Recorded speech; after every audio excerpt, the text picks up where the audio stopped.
Jadi budaya organisasi itu ada dan diakui oleh seluruh elemen-elemen yang ada di organisasi itu. Jadi bukan hanya dipersepsikan oleh sebagian orang saja, bukan hanya dipersepsikan oleh satu dua orang yang berada di organisasi itu saja, tapi memang sesuatu yang diakui bersama, diakui oleh seluruh anggota organisasi.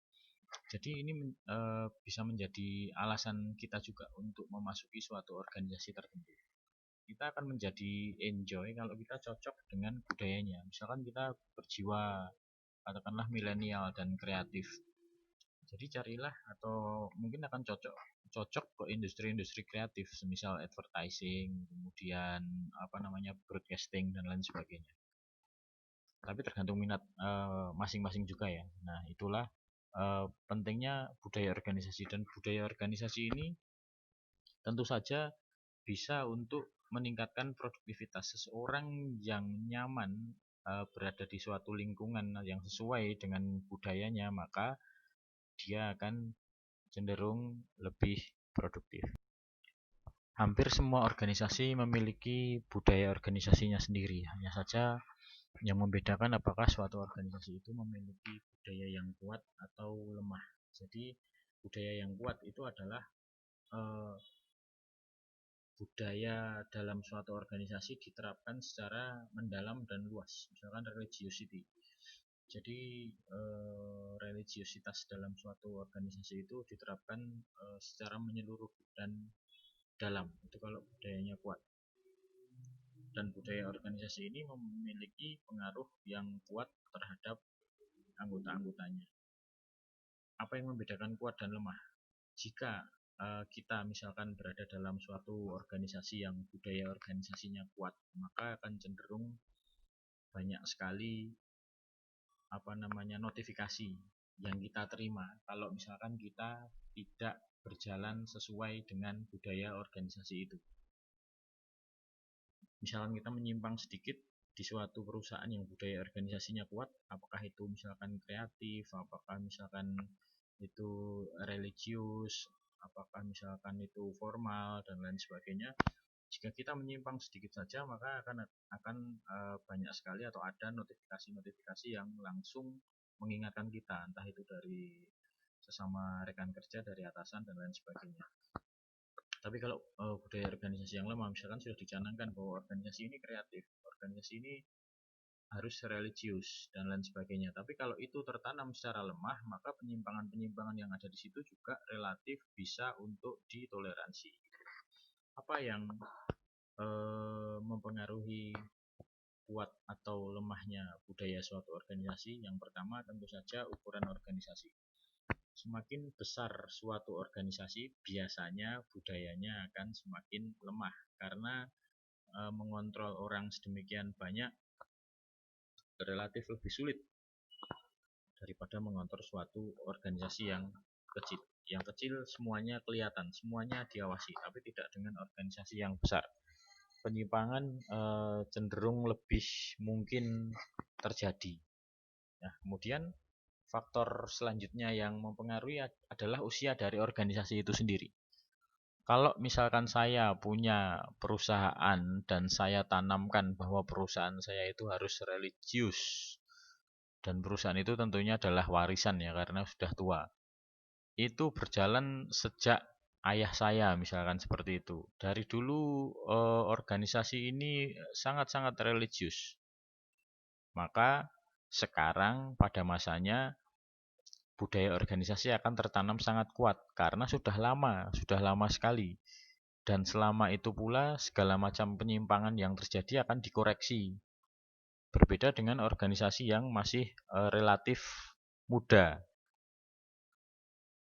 Di organisasi yang masih relatif muda, misalkan saya mencanangkan bahwa organisasi ini harus religius. Itu tergantung dari bagaimana nanti ke depan saya mengontrolnya. Jika saya bisa meluruskan segala macam penyimpangan yang tidak sesuai dengan budaya organisasi, maka seiring berjalannya waktu, budaya organisasi akan menjadi kuat. Tapi jika di usia organisasi yang baru itu saya tidak bisa meluruskan segala macam penyimpangan, maka budaya organisasi akan tertanam secara lemah di organisasi itu. Jadi usia atau umur suatu organisasi, umur suatu perusahaan menentukan. Selain ditentukan juga oleh manajernya. Kemudian tingkat turnover. Tingkat turnover. Semakin tinggi turnover, budaya akan semakin lemah. Karena tidak tertanam pada karyawan-karyawan baru. Mirip-mirip dengan usia organisasi ini tadi ya. Kalau ini adalah usia karyawannya. Jika misalkan turnovernya rendah, pegawai yang di situ lama semua, pegawai zaman dulu semua, setidaknya sudah lama di situ, sudah tahu budaya organisasi seperti apa, maka dia akan lebih mudah untuk menerapkan. Jika ada karyawan baru dan lain sebagainya yang mulai masuk, lebih mudah untuk mengontrol.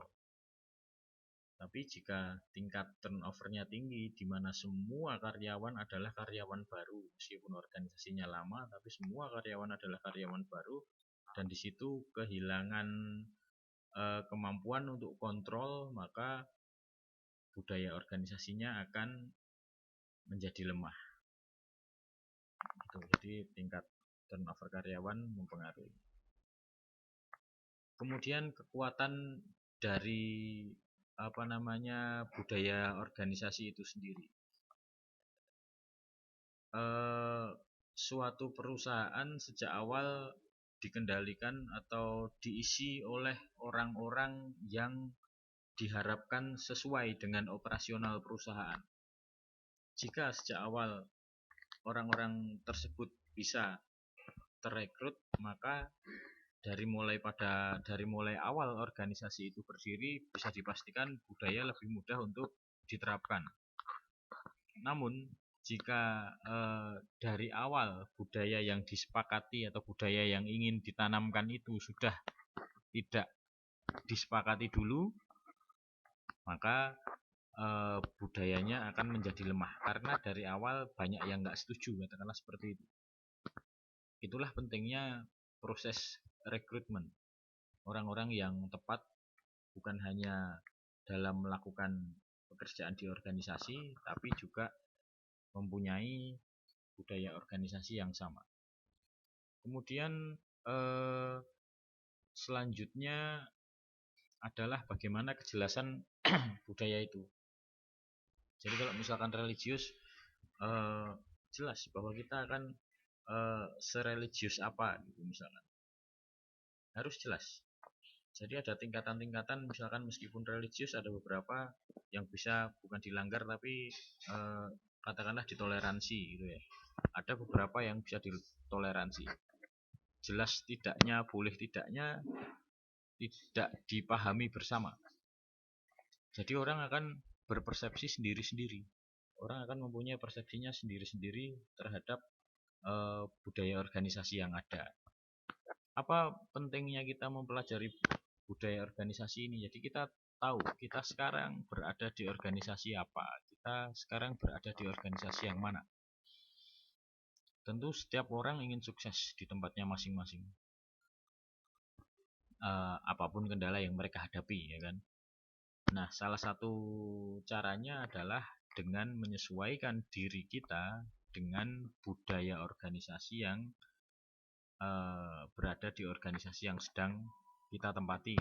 Kalau kita bisa menyesuaikan itu, tentu saja tujuan organisasi akan lebih mudah untuk kita capai.